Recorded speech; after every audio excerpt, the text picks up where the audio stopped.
Greetings, programs. This is Wretch. Welcome back to Vampire the Masquerade, Reckoning of New York.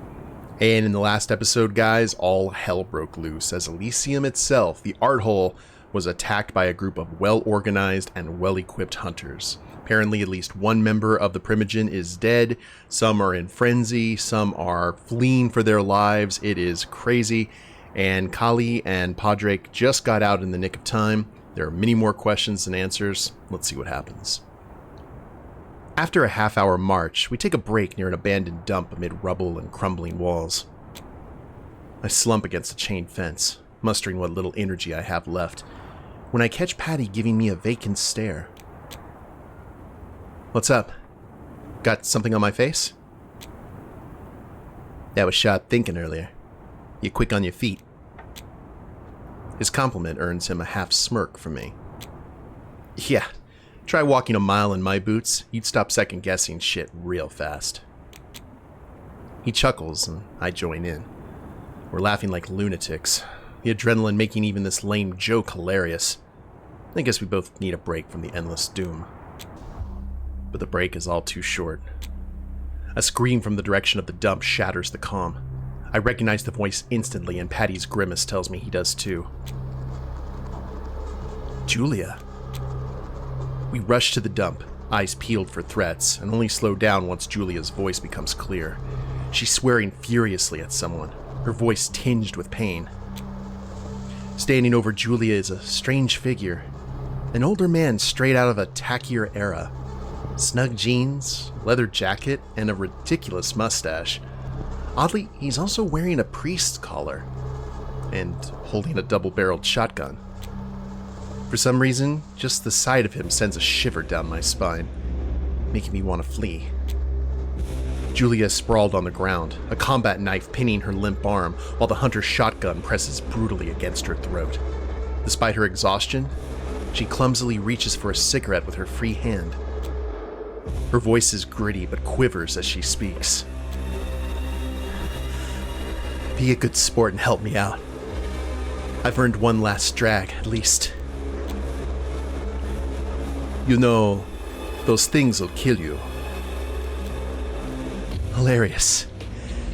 Do they teach you that wit in the seminary, or does it just come naturally? His movements are slow, calculated, almost serene as he lights Julia's cigarette for her. Something's not right about this guy. We should... Yeah, but let's bide our time. The right moment will come. The hunter's presence is ridiculously oppressive. I can't even move, my limbs frozen with fear. I catch Patty's eye, and he looks rattled too as he fiddles nervously with his ring. Should I run through a comedy routine of my sins while we wait? No need. You're beyond redemption. There's no sin where there's no soul. Oh, Father, I am sinful in more ways than you can imagine. Father, I left the clergy a long time ago. Now I follow a different calling, one that has truly deepened my faith, far beyond what the Holy Sacrament could achieve. Well, isn't that a fucking relief? Julia draws deeply on her cigarette, stalling for time. The hunter watches, irritation flickering across his face before he suddenly flicks the cigarette out of her hand. I pity you, creature, like so many others I've dealt with. But there's nothing that can't be cleansed with holy fire, and I have just the remedy. He opens up the shotgun and pulls a peculiar orange shell from his jack pocket, the letters DB marked clearly on its surface. Consider this an act of mercy. Save me with the fucking lecture and just get on with it, will you? The hunter stands, methodically ejects the old shells from his weapon, and prepares to load the orange one. I want to leap up, to shout, to stop him, but I can't. I'm paralyzed, I'm rooted to the spot in terror. But Patty suddenly stands, his voice cutting through the tension. You won't do it. I forbid you. The hunter stops as if struck by lightning, shotgun only half loaded, his wild eyes locking with Patty's determined gaze. Leave her. Now. His voice booms, echoing with a thunderous authority that even I feel compelled to obey. The hunter steps back from Julia, slowly as if controlled by some unseen force. Did Patty's command actually work? Then, in one fluid motion, the hunter draws a six-shooter. The crack of gunfire shatters the eerie silence. I watch in agonizing slow motion as Patty collapses. I'm unable to reach out and stop the inevitable. Time holds its breath, trapping me in this surreal nightmare where the only truth is the pain of seeing my friend fall. Everything fades to a blur except for that piercing ache. And rage. A raw, incandescent fury that defies all odds. Oh. We have new points. Presence, obfuscate. Okay, we can increase our things. So let's go for presence. Obfuscate's nice, but I don't know what the third tier does. But I think right now, terrifying is the way we need to go. The Rogue. Level up one of the Ravnos disciplines to the maximum. After 20 minutes of pushing through the streets in heavy silence, Patty is the first to speak. So, just to clarify, the hunter was so terrified of you that he ran under a truck? I shrug nonchalantly, adjusting my hold on Julia. She's limping between us, supported by our shoulders, clearly still suffering from her ordeal with that maniac. Oh, cut the bullshit. Modesty is not a good look on you. I don't fucking know, okay? It just happened. I just glared at that guy and channeled all of my high school angst right at him. It was not completely true, and they know it. That priest was so full of conviction, this blind, all-encompassing faith, that it was almost more than we could handle. But when Patty got shot, something I didn't know was within me suddenly awoke from its slumber. I must have looked fucking terrifying, and honestly, I felt like a giant compared to that puny hunter. The moment I unleashed my wrath in a guttural roar, he dropped his weapon and bolted, tripping over himself to get away from me. That's precisely what went down.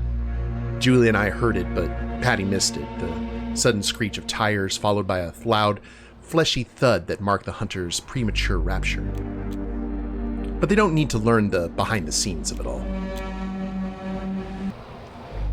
Callie, that's twice you saved us tonight. I'm at a loss for words.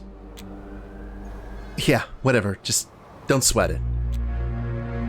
Look at you two and your domestic bliss. Disgusting. Move it. We're nearly there. We accompanied Julia all the way to Williamsburg without any further trouble. But as we reach the safe house, instead of relief, a new kind of unease raises the hair on my neck. Like, I've just made a grave mistake. Nadir, main quest. We made it. I don't know how, but we did. And now, let the chips fall where they may. By the moment we lurch through the door to the temporary Elysium, I'm totally worn out. Julia practically slides off my shoulders and crumples to the floor while I crouch down next to her and put my head between my knees. But while I try to calm the panic that's kept me going the past few hours, she moves her only working arm, pulls out a pack of smokes, and tries to retrieve a cigarette from it. Fruitlessly, I might add. Ah, shit. Give me a hand here, will you? Wordlessly, I place a cigarette between her lips and light it up. She takes a long drag, staring vacantly at the ceiling. Patty limps over, gives me a comforting pat on the shoulder, and then plops down beside me. We're all simply exhausted. So much has happened, and so much has changed. So much has gone to shit. More and more people trickle in, bringing in news in hushed whispers. Most of the assembled kindred managed to escape just before the explosion hit. Some are injured, some more than others, but in the end, they got away just fine. Prince Panhard got it rough, though. I mean, she's still in one piece and conscious, which is more that could be said about Aisling, but her injuries are pretty severe. She'll need a few days to fully recover, but she should be back on her feet soon. Aisling, however, well, her wounds are critical, and it's unclear how long it will take her to emerge from torpor. Meanwhile, Addison Payne and his servant are nowhere to be found. His abandoned wheelchair is the only clue they left behind. There's a rising commotion in the background, but I don't even feel like lifting my head to see what it's all about. The sound reaches my ears as if my head had been plunged underwater. I only realize that something's wrong when Paddy gets up and limps over to a couple of kindred having a heated argument, his arms raised in a pacifying gesture, which, by now, he should know hardly ever works. Fucking hell. The absolute last thing we need is a pointless kindred scuffle. I'm about to drag myself up to make sure Paddy keeps his head attached to his shoulders and his teeth where they belong, when the door opens with a loud thud. Cut it out, all of you. Silence engulfs the room. Only Julia, unperturbed, takes another drag of her cigarette and lazily expels the smoke. Kadir and Valerie stride into the temporary shelter, looking like they have been through hell. They're covered in blood, clothes dirty and ripped in places, but while multiple gashes and scratches mark their skin, they seem relatively unharmed. Kadir moves to the middle of the room, standing tall with his shoulders squared and jaw set. Every conscious eye follows him with hawkish attention. Our counterattack was successful. We managed to rout the remaining assailants with no further losses. Valerie joins him, standing at attention, hands clasped behind her back. We were not followed to this location, and since this Elysium is newly established, its whereabouts remain secret. Rest assured, we are secure here for the time being. Kadir surveys the room with a stern gaze, his brow furrowed, and furrowing even deeper when he sees Paddy and me. For now, however, he barks out an order to one of his hounds. You, give me a complete status report on everything that has occurred in our absence. Yes, Sheriff. He gives a brief summary of what's happened during Kadir and Valerie's murderous rampage, including a tally of the final dead and the wounded. Kadir remains unmoved throughout, rooted in the spot in this weird manner where he seems to be held back by the very fury that yearns to propel him forward. That is what, the third time I'm seeing him in my unlife? And I've never been more certain. Kadir is the most terrifying kindred I have ever met. I'd rather claw my way through a mile of bricks than be stuck in a room alone with him. Sense the beast and take a closer look? That's probably not wise. Let's go ahead and shake it off and conserve our blood. I can't let his aura get to me. Not after what I've been through tonight. I think I might just be too tired to get properly scared or scarred. But then Kadir snaps his head at me and his eyes narrow to savage slits. And suddenly I discover I still have enough energy to get absolutely terrified.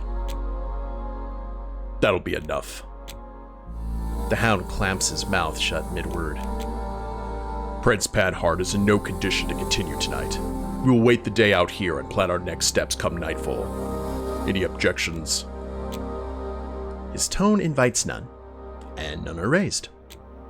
The kindred start to slowly filter out, looking for a place to bunk down. I tug at Paddy's sleeve. I think that's our cue to leave. Indeed. Let's... Not so fast. In the blink of an eye, he steps right into our path. And even though Paddy is just as tall, Kadir towers over us both, his mere shadow smothering us in its embrace. He tosses us a look sharper than his blade. Your arrival right before the attack seems far too miraculous for my liking. Crossing the threshold of exhaustion into extreme irritability, I bristle at his words, against my better judgment. What's that supposed to mean? We literally saved your asses. Perhaps. Or perhaps not.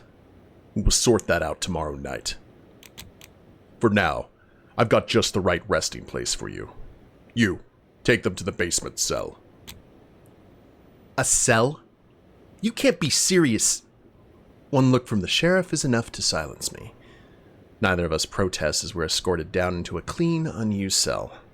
We do, however, exchange a few whispers. Any brilliant plans to get us out of this mess, without landing straight into another one, preferably? He just sighs wearily. Why don't we save the bickering for the evening? I really need the rest, then you should get some too.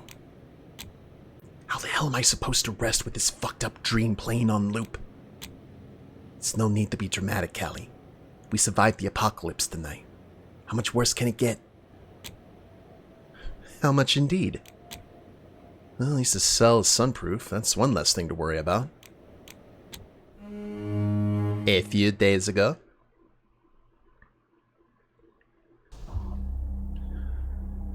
A few more sips, Addison. There. Done. See? That wasn't so hard, was it?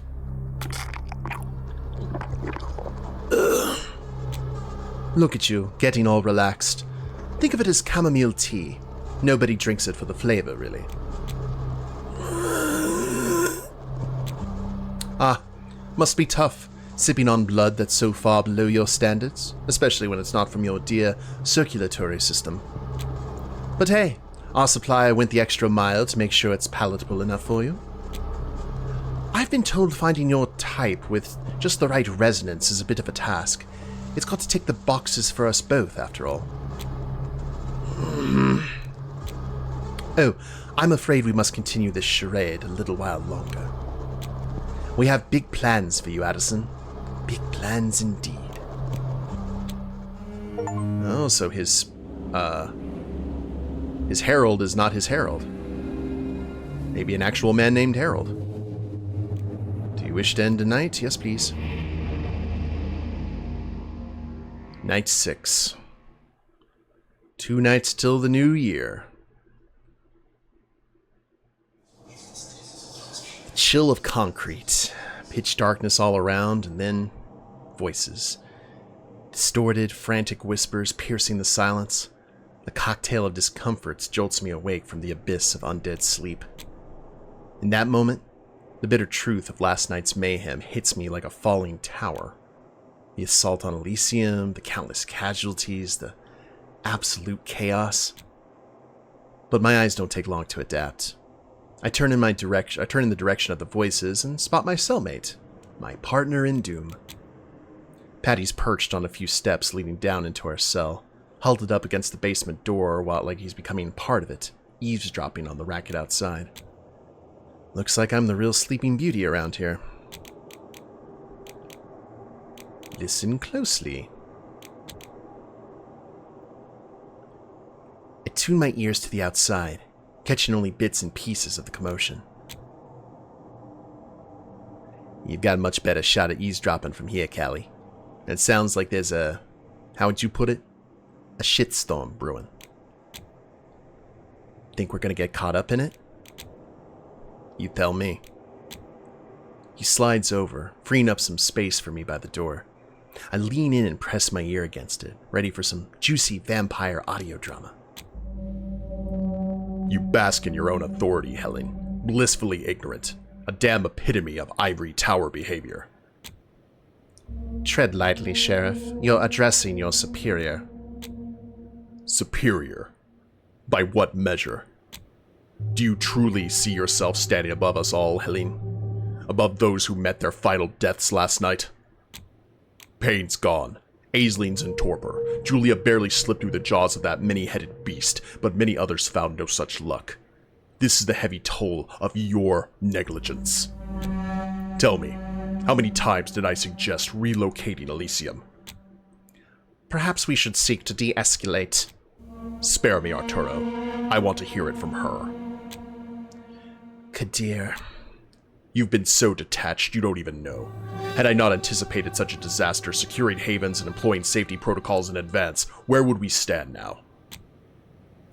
The tension is like a thick fog, creeping under the door and enveloping both Patty and me, leaving behind a sour sting in the air. This is what happens when you fail to prepare. The dire outcome of inaction when action is crucial. This disaster wouldn't have happened if you had simply done your job. Had you stayed hidden, heeding my directives instead of meddling with mortals. A juvenile excuse matched by an equally juvenile assessment. You were warned repeatedly that the mob with their pitchforks and torches wasn't sitting idle. Yet you ignored the matter and insisted on throwing bodies at the old clan instead of fortifying our lines. Ridiculous. Zamisi. Ever since the debacle with Callahan, you've been unraveling. Helene, succumbing to stupor bit by bit, with your harpy puppeteer blind to your decline. Harpy, the domain herald, or harpy, knows everyone and all their secrets and will share them with others for the right price. Harpy is an originally negative epithet, but some wear it with pride, knowing that the role of information broker is valued in any court. How dare. Oh, just shut it, Arturo. It's common knowledge. Everyone and their sire knows it. A moment of silence descends upon the room. Kadir, the masquerade. Spare me that old refrain. The masquerade ends when the dance floor is engulfed in flames. And quelling those flames was your responsibility. My role is to prevent the fire from starting at all, or to extinguish it swiftly when it does. Instead, under your command, I'm just a latecomer to damage control, while you bash your head against the Zamisi wall. You're well aware of our reasons for prioritizing Vritra. We were gaining ground. Were we, Helene? Vritra remains unyielding, unapproachable. She decimates our envoys and clings to her ill-gotten domain like her monstrous namesake. We're clueless about her motives and alliances. It's clear she's quietly executing her plans, yet none of her schemes have threatened our interests. Does this shadow play really outweigh gunfire on our streets? Even from this distance, I could tell Panhard's been thrown for a loop. If we paid heed to the purge of the Thin Bloods, to the unaccounted kindred deaths beyond our circles, we would have uncovered leads much sooner. Larson's destruction was a glaring warning, ignored because you dismissed him as nothing more than a farce. And now, the failures regarding Vritra are mine to bear? He scoffs loudly. For weeks, we've known our true adversary was well organized. That alone should have set off the alarms. But the scale. He starts pacing, rapidly losing his cool. Curse it, Helene. We had Aaron Fletcher in our sights 2 full nights in advance. The evidence was compelling. The strategy laid bare. This catastrophe was entirely avoidable. Fletcher. The very notion sounds ludicrous. I know, right? But when you really think about it, the distinct sound of a lighter igniting breaks the tension for a moment. He's a charismatic multimillionaire, totally ostracized by the public for his extremist beliefs, notorious for spouting the wildest shit. And the rumors about gun running? Spot on, according to what I've dug up. Plus, he's got his hands on some top-tier tech, which would certainly help in his obsessive hunt. His deep pockets and sheer zealotry are what's keeping this whole circus afloat. Ludicrous as it sounds, the pieces align perfectly. As the court's argument dies down for a while, I throw Patty a confused look. He mirrors it, though he manages to appear more collected. Then, a chilling clarity descends upon me. The influential mortal mentioned in the circulatory system documents. He's the head of the hunters who are terrorizing New York. Holy fuck. Damn. What now? Raynard's fucked beyond what I imagined. That's putting it mildly. Arming our enemies? Fletcher, the influential mortal. He was staring us right in the face.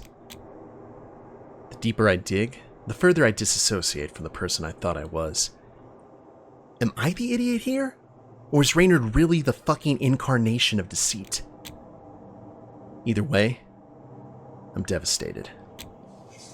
Just then, the court drama starts back up, yanking me back to the present. I press closer to the door, straining my ears again.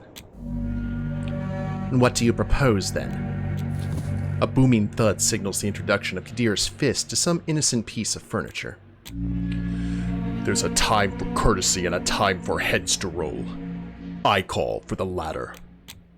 We must crush this mob, snap their pitchforks, and smother their torches. And for that to happen, Erin Fletcher must die. Panhardt's quiet surrender says it all. She's out. Damn. Patty called it. The tides are shifting. Valerie, mobilize our forces. Remind them that caution is paramount. The streets have yet to be cleansed. And reach out to Torque. Is that wise, Kadir? The potential fallout of the Anarchs turning on us seems disproportionate to the benefits. We've skirted around the edges of peace for far too long. I'm not taking any chances. Besides, we need to put their allegiance to the test. Speaking of which, we're currently hosting one in the basement, along with another matter that needs attention. I'm sure our mediator would make for a fine messenger too, but we have to sort out the issue of his companion. Enough. You, bring them here, now. Understood, sir. I jerk away from the door, its cold surface suddenly burning my hand. Shit. Fuck. Out of nowhere, I feel Patty's hand on my arm, steadying me with what's meant to be a reassuring touch. It's not unwelcome, it's just unexpected. Take it easy, Callie. We'll get through this.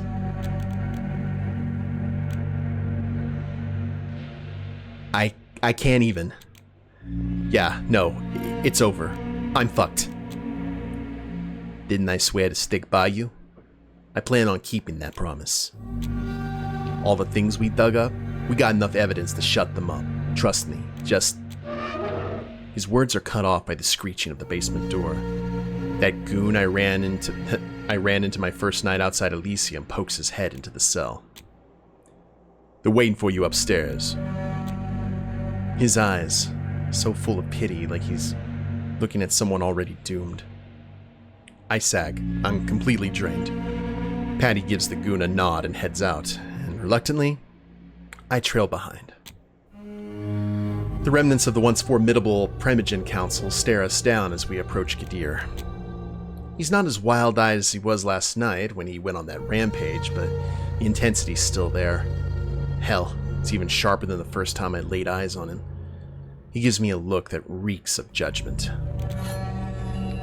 And then, just like that, he grabs his scimitar from the rack. Fuck. Fuck! You're free to leave now, Caitiff. I take it you've lingered by the basement door long enough. Inform your Baron friend of the course of action. I intend to, but I'd like to see this through.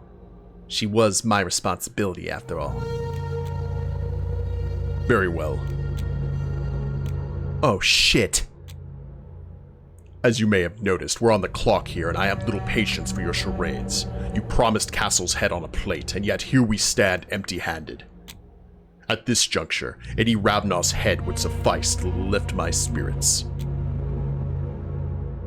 Feeling the blade's edge against my neck is, I'd be shaking if that didn't require extra effort. One reason. Give me one reason not to take yours. Desperate, I glance at Patty, silently pleading for a lifeline, but it's the sheriff's gaze that captures mine. Gaze filled with something wild, like a storm, like an endless hunger, and... oh. Deception. Fucking deception. Then it all crashes down on me, hard as a knockout blow. Oh, you sneaky fucks! You knew. You knew the whole fucking time! Gally, listen. Christ, how could I be such an idiot? Ease your wrath, young raven. No, my wrath stays. I smack Kadir's blade away from my neck, nicking my wrist in the process. Strangely, I feel nothing but a seething fury. All this bullshit with Praxis, dragging the system into it, the arms dealing. You fuckers were in the loop the entire time, using me to draw Reynard out. Arturo smirks at me like I'm a joke. Julia gives me a single, sarcastic clap. Look at you, playing detective. Kadir looks me over, then lowers his weapon a notch. I suppose there's little point in keeping the charade up, is there, Prince?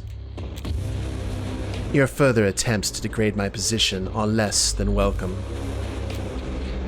Unfazed, Kadir speaks again. Indeed, our strategy was to draw a castle out into the open, to unveil the buyer in his arms deal. His knack for evasion has made him a challenging quarry. We had strong suspicions that he, wittingly or unwittingly, supplied the mob that ravaged Elysium last night. Given the man's reputation, it's not far-fetched to assume he would deal with the literal devil, but you're closer to him. Make of that what you will. Cold fury is all I have. I'm crushed. About Reynard, about everything. Jess was right all along. That's when you entered the picture. You choosing the Caitiff as your caretaker was just an unexpected bonus. I am this close to losing it. And for what? All for fucking nothing. Not quite. Your endeavor, though it didn't pan out as intended, played a crucial role in cornering Aaron Fletcher. And as for the other misdemeanors on your sire, they now pale in comparison. We've gathered what we need to douse the true inferno before us. Then why not focus on extinguishing that blaze, Sheriff, and leave the minor irritations as they are? Irritations? Really? We've achieved our aim by taking advantage of her limitless naivete.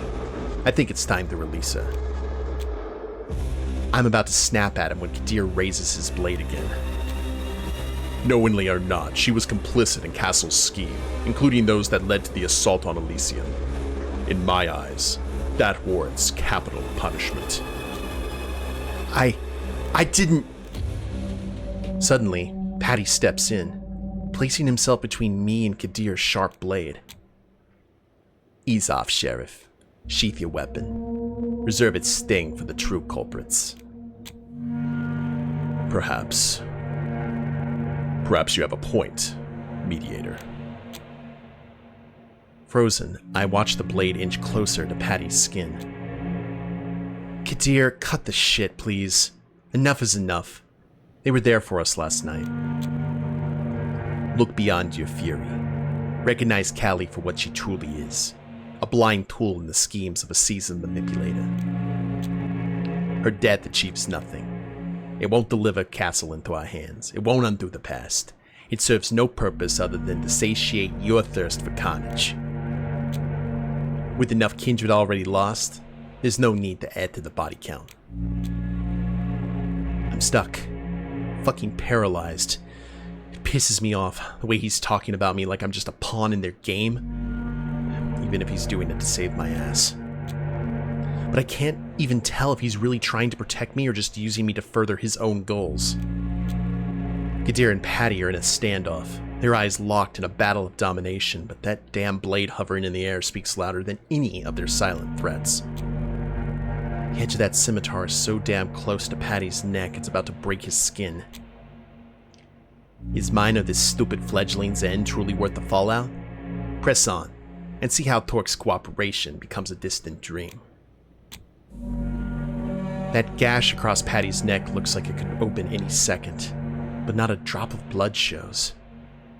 He's cool and collected, the exact opposite of this hot mess right here.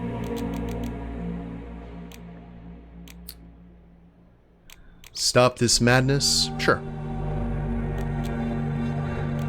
Now, for fuck's sake! Patty cuts me off with a gesture. Release us, Sheriff. Just let it go. And then, Kadir actually does it. He lowers his weapon, his whole body shaking with barely contained rage. Go. Now. I get what he's saying, but my body isn't listening. It's frozen in place, still trying to process the clusterfuck that just went down. How did this... Get out before I change my mind. And never show your face in New York. Ever. Again. Suddenly I can move again. and I almost stumble from the released tension. My gaze flickers to Patty's. There's something new in his eyes, a storm of thoughts I'd never seen before. But in that storm, I recognize regret? Maybe even an apology? Who knows if it's genuine? These past few nights have been a real eye-opener about how much I've misjudged people. One thing's crystal clear, though. It's time to haul ass out of this nightmare. Okay, guys. Well, that was close, but we definitely got to see Patty kind of stretch his power and hold off Kadir's rage. And, yeah, I'm really curious how this is going to go. But I don't know how much longer we have to go, but we'll figure this out in the next episode. Hope y'all have enjoyed it. If you liked the episode, please leave a like down below. Subscribe to the channel, leave a comment, that'd be a big help. I will see you next time. Later days, everyone.